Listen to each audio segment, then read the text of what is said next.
Hello, welcome back to YouTube channel. My name is Akash, and today we are talking about the stock name ZEEL for the swing trade. This is the last high, which is 360 level, and which is broken out from the last 3 days consecutive days, and it is breaking with the volume, with a strong volume, and now it is retesting that level, and it is again retesting that 360 level.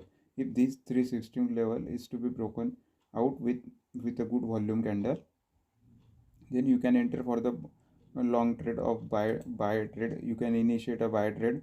If the engulfing candle is to be formed here, then you can enter, and your stop loss for the trade is to be maximally 353, and you can take a target as per your risk appetite up to the 1 to 3 to 4 as per your risk appetite, and you can trail your stop loss with and get a maximum target as per your risk appetite. Thank you.